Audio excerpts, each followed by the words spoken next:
गुरुदेवो महेश्वरः गुरु साक्षात् परब्रह्म तस्मै श्री गुरवे नमः। आपदापहर्तारं दातारं सर्वसम्पदां लोकाभिरामं श्रीरामं भूयो भूयो नमाम्यहम्। मनोजवं मारुततुल्यवेगं जितेन्द्रियं बुद्धिमतां वरिष्ठं वातात्मजं वानरयूथमुख्यं श्रीरामदूतं शिरसा नमामि। हरि ओम। ఈరోజు మనం 6వ రోజు అంటే 6వ పాసరానికి మనం వచ్చాం. ఏమా హరి ఓం అంతే 6 ఆగుదామా వస్తుంది.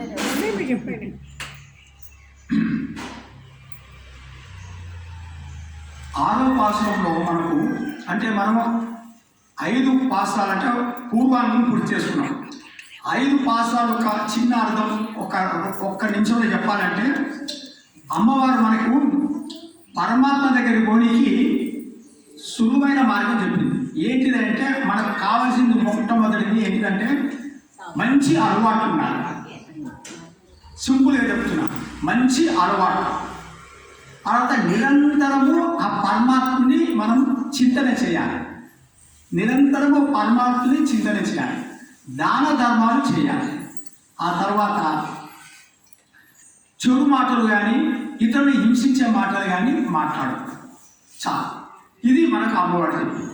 ఇది ఇలా చేస్తే లాభాలు కూడా ఏం జరుగుతాయి అంటే, మనకు నిరంతరం మనం నామ సంకీర్తనం చేస్తే జన్మ జన్మల చేసిన పాపాలన్నీ పోతాయి అని మనకు తెలియజేస్తుంది. ఇది 5 పాసాల యొక్క సారాంశం.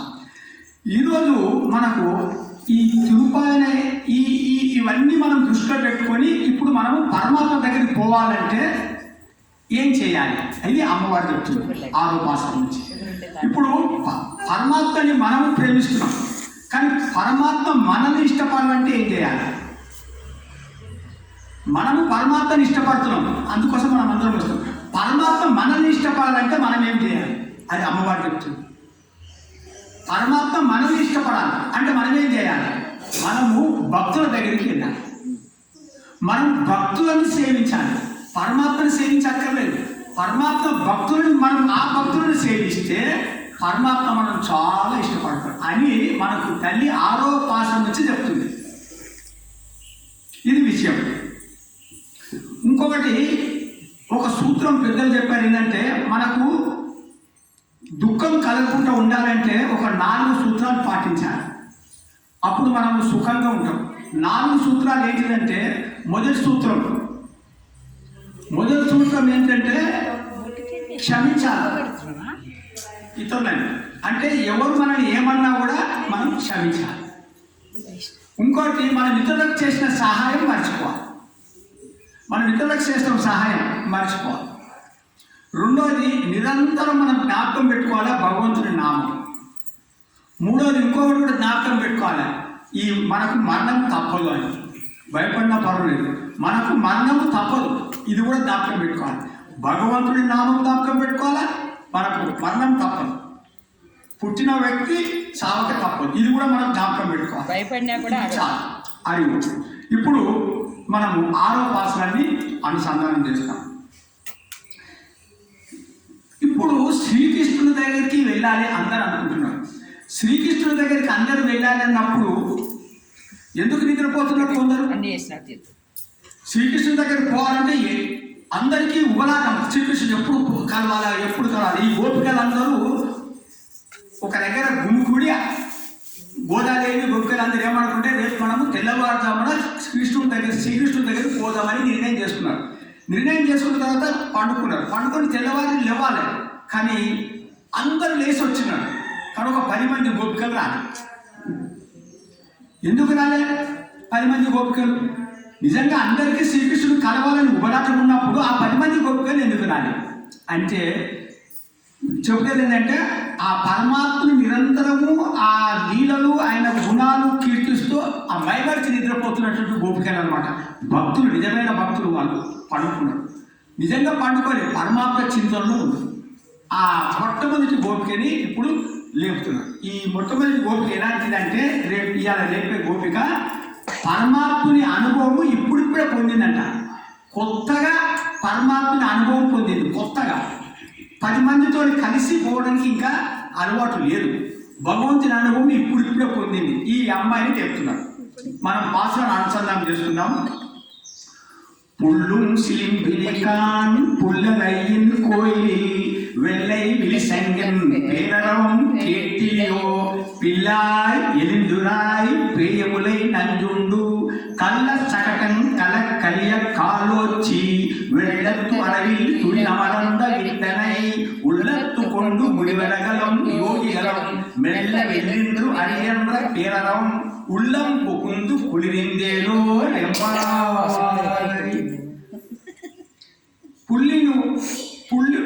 పుల్లు సిలింబిని అంటే ఈ అందరూ లేచి ఈ గోపికలు గోదాదేవి అందరూ లేచి ఏ గోపిక అయితే లేవలేదో ఆ గోపి ఇంటి దగ్గరకు వచ్చి తెల్లవారింది అనేటువంటి గుర్తు చెప్తున్నారు. ఏమని? పుల్లు సిలింబిని అంటే పక్షులు మేత కోసం కూలుతున్నాయమ్మా, అరుస్తూ అవి మేతకు పోతున్నాయి, అందుకని తెల్లవారింది అని అన్నాడు. అమ్మాయి ఏమంటలేదు, కావున్నది అంటే అది గుర్తు కాదని ఆమె అన్నదనుకొని వీళ్ళు గోపికలు అంటున్నాడు. ఏమంటున్నాడంటే మీరు అనుకుంటున్నారు మీరే నిద్ర పట్టక లేచి ఆ పక్షులు లేపిడు మీరే, అందుకోసం ఆ పక్షులు లేచినాయి కాబట్టి ఇది తెల్లవారికి గుర్తు కాదు అని ఆమె అన్నది. ఎవరు? గోపిక అన్నదని వీళ్ళు అనుకుంటున్నారు అని ఇంకొక గుర్తు చెప్తున్నారు. అట్లా అంటావా? ఇంకొక గుర్తు చెప్తాం. పుల్లరైన కోయిలలు వెள்ளై విలిసంగిన్ పేరరవం కేటిలియే అంటే పుల్లరైన కోయిలు అంటే పుల్లరైన అంటే ఖగరాజుకు వాహనుడు. ఖగరాజు అంటే ఎవరు? గరుత్మంతుడికి వాహనుడు ఎవరు? శ్రీమన్నారాయణకి నివాసస్థలం గుడి. నివాసస్థలంలో తెల్లని శంఖములు ధ్వని వస్తుంది, వినబడతలేదా? ఇది తెల్లవారిని గుర్తు అని అన్నది. అంటే ఆ లోపల గోపిక ఏమంటుంది? ఊరిలో యామ్కు శంఖం ధ్వని వస్తుంది. యామ అంటే 2 గంటలకు ఒకసారి అంటే 12 గంటలకు ఒకసారి, 2 గంటలకు ఒకసారి, 4 గంటలకు ఒకసారి ఇట్లా వస్తుంది. కాబట్టి ఇది కూడా తెల్లవారిని గుర్తు కాదు అని అన్నదని ఇంకొక గుర్తు చెప్తున్నది. అది సరేమ్మా, మీరు నన్ను లేపనికి వచ్చింది కదా, మిమ్మల్ని ఎవరు లేపిండ్రు అని ఆ గోపిక లోపల గోపిక అడుగుతుంది. మిమ్మల్ని ఎవరు లేపితే మీరు నన్ను లేపనికి వచ్చిండ్రు, మిమ్మల్ని ఎవరు లేపిండ్రు అని అంటే వీళ్ళు చెప్తున్నారు. ఇది పెద్దగా మంచిగా చెప్తున్నారంటే ఈ మొత్తం 4.5 లైన్లు ఈ దానికి చెప్తున్నారు సమాధానం. బయట గోపికలు ఏమంటున్నారంటే ఉల్లత్తు కొండు మునివరగలం యోగిగలం మెల్ల వెళ్ళిండ్రు అరియన్ల పేరరవం. ఉల్లత్తు కొండు మునివరగలం యోగిగలం అన్నారు. అంటే ఉల్లత్తు కొంటే మనసులో ఉంచుకున్నారు. ఎవరు ఉంచుకున్నారు మనసులో? యోగులు, మునులు అంటే ఎవరు? నిరంతరము భగవంతుని మననం చేసేవారు మునులు. యోగులు అంటే కైంకర్యపరుడు, కర్మనిష్ఠులైన యోగులు. వీళ్ళు మనసునందు పెట్టుకున్నారు. ఎవరిని పెట్టుకున్నారు చెప్తున్నారు. ఎవరు పెట్టుకున్నారంటే పేయములై నంజుండు అని భాగవతం చెప్తుంది తల్లి. భాగవతం పేయములై నంజుండు అంటే పేయములై నంజుండు. పేయములై అంటే పూతన. పేయ అంటే పూతన, ములై అంటే స్థలంలో విషం పెట్టుకొని వచ్చింది. పేయములై నంజుండు. అంటే విషం, జుండు అంటే తిన్నటువంటి వాడు, పీల్చినటువంటి వాడు. అంటే పూతన తన స్థలంలో విషం పెట్టుకొని వస్తే ఆ విషాన్ని తాగి ఆమె ప్రాణాన్ని పీల్చి ఆమెకు సద్గతి ప్రసాదించినటువంటి ఆ మహాత్ముడు పేయములై నంజుండు. కళ్ళ సకటం కలక్కలియ కాడొచ్చి. 4వ కళ్ళ సకటం కలక్కలియ కాడొచ్చి అంటే సకటం అంటే బండి, కళ్ళ అంటే మోసం. కళ్ళ సకటం కలక్కలియ అంటే విడిపోయేటట్టు కాడొచ్చి, కాలుతో తన పాదంతో తన్నిండు. ఎవరిని? శకటాసురుడు అనే రాక్షసుడు. ఒక రాక్షసుడు బండి రూపంలో వచ్చి బండిని ఆవరించుకొని ఉన్నాడు అనమాట. ఆ బండి కింద శ్రీకృష్ణుడు పండుకొని ఉన్నాడు. యశోద బండ పెట్టింది, ఆడుకుంటున్నాడు. నీళ్ళకి వెళ్ళిందన్నమాట, యమునా నది నీళ్ళ. ఇది భాగవతం వస్తుంది. అప్పుడు ఈ బాలుడు పాదంతో తన్నితే ఆ చక్రాలు కాని అన్ని విడిపోయినాయి అన్నమాట. ఆ విధంగా తన్నినటువంటి ఆ మహాపరాక్రమవంతుడు రెండోడు. ఇంకోరు వెల్లత్తు అడవిలి తుయిల్ అమరంద విత్తనే. వెల్లత్తు అడవి తుయిల్ అమరంద విత్తనే. వెల్లత్తు అంటే పాల సముద్రం, వెల్లత్తు. అడవిలు అంటే పాము. వెల్లత్తు అడవి, తుయిల్ అంటే పండుకున్నాడు, అమరంద అంటే మంచిగా పండుకున్నాడు. పాల సముద్రంలో ఆదిశేషుని పైన మంచిగా పండుకున్నాడు. వెల్లత్తు అడవి తుయిల్ అమరంద విత్తనై. విత్తనై అంటే విత్తు, విత్తు అంటే బీజం. అంటే ఈ సకల ప్రపంచానికి బీజం ఎవరు? విష్ణు పరమాత్మ. అంటే పాల సముద్రంలో ఆదిశేషుని పైన యోగ నిద్రలో పండుకున్నటువంటి ఈ సమస్త జగత్తుకు మూల కారణం ఆ పరమాత్ముని ఉళ్ళత్తుకొండు మునివరగలం యోగిగలం. మునులు యోగులు మనసులో పెట్టుకుంటారమ్మా. ఏం పెట్టుకున్నారు వాళ్ళు? ఆ పరమాత్మ, ఇలాంటి పరమాత్మని. ప్రేములైనటువంటి పూతని సంహరించిన వాడిని, శకటాసురుని సంహరించిన వాడిని, ఈ యొక్క సమస్త సృష్టికి కారణభూతులైనటువంటి వాడిని, ఆ పరమాత్మని యోగులు మునులు తన మనసులందు ఉంచుకొని మెల్ల వెళ్ళిండ్రు అని. మెల్ల వెళ్ళిండ్రు. వెళ్ళిండ్రు అంటే లేచి మెల్లగా లేస్తారట. ఎవరు? ఈ మునులు యోగులు. మెల్ల వెళ్ళిండ్రు. హరి హరి హరి అంద్ర. హరి హరి అంటున్నారు. లేచినప్పుడు ఏం చేయాలి మనము?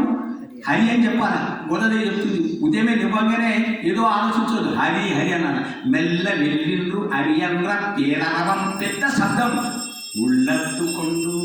మా హృదయంలో ప్రవేశించింది అమ్మా ఆ మాట. ఉళ్ళత్తుకొండు పుగిలింది అది శీతలమైన హృదయం. అప్పుడు మేము లేచినాం. ఈ విధంగా మునులు యోగులు ఆ యొక్క పరమాత్మని తలుచుకుంటూ హరి హరి అంటే ఆ శబ్దము మా హృదయంలో ప్రవేశించి మేము లేచి వచ్చినాం అమ్మా నేను లేపనికి. మెల్ల వెళ్ళిండ్రు అంటే ఏంటిది? మెల్ల వెళ్ళిండ్రు అంటే నిరంతరము ఆ మునులు బాగుంటుంది. ఏముంటుంది? పరమాత్మ నా హృదయంలో ఉన్నాడు, పరమాత్మ నా హృదయంలో ఉన్నాడు, పరమాత్మ నా హృదయంలో అన్నప్పుడు మెల్లగా లేస్తాడు. ఉదాహరణ ఏం చెప్తుందంటే, తల్లి గర్భిణీ స్త్రీలు ఉన్నారు కదా, మీకు తెలుసు. గర్భిణీ స్త్రీలు ఉన్నప్పుడు బేబీ కడుపులో ఉంటారని చెప్పి ఆ తల్లి లేచినప్పుడు గౌడున లేవదు, మెల్లగా లేస్తారు. ఆ విధంగా లేస్తున్నాడు. ఇంకొకటి, ప్రహ్లాదుడు హిరణ్యకశిపుడు ఆ రాక్షస భటులతో ఈ ప్రహ్లాదుడు కొండపైకి వెళ్ళి కిందికి తోస్తాడు. కిందికి తోస్తే కిందికి పడుతున్నప్పుడు ప్రహ్లాదుడు తన మనసులో పరమాత్మ ఉన్నాడు కదా, తను కింద పడుతూ పరమాత్మకి ఏ భయం కలుగుతుందో అని చెప్పేసి ఎంతో జాగ్రత్తగా మెల్లగా పడుతుందంట. పరమాత్మకి ఏమి దెబ్బ తాగకుండా, తనకు దెబ్బ తాగినా పర్వాలేదు కానీ పరమాత్మకు దెబ్బ తాగకుండా మెల్లగా పడుతుందంట. ఆ విధంగా ఈ ముళ్ళు ఆ పరమాత్మ నా లోపల ఉన్నాడు కాబట్టి మెల్లగా లేచిండు. అంటే ఇది మనకు ఉండాలి.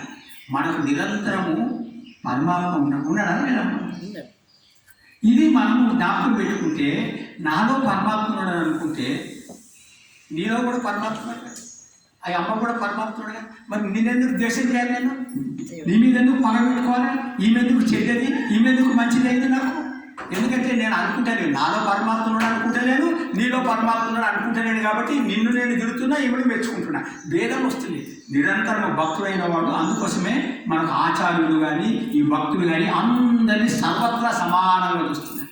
సర్వత్రా సమానం అంటే సర్వత్రా పరమాత్మ ఉన్నాడు. ఇది మనకు మెల్లగా వెళ్ళిండ్రు అంటే ఆ భావంలో మనకి ఏముండాలంటే నిరంతరం ఇది మనకు నేర్పుతున్నది. ఈ పాశ్వంలో పట్టుకోవాలి పరమాత్మ లోపల చూడడానికి ఫీల్ కావాలి. ఇప్పుడు నాకు ఒక మామిడి చెట్టు ఉన్నది, నేను వెళ్తున్నా, మామిడి చెట్టు పండ్లు ఉన్నాయి. ఆ పండ్లు నేను ఎవరు లేడు, ఎవరు లేదని తెంపినా, కానీ ఎవరు చూస్తున్నారు? నా లోపల పరమాత్మ. ఇది నేను గమనిస్తాను. ఎందుకంటే నాకు తెలియదు పరమాత్మ లేడని నేను దొంగతనం చేస్తున్నా.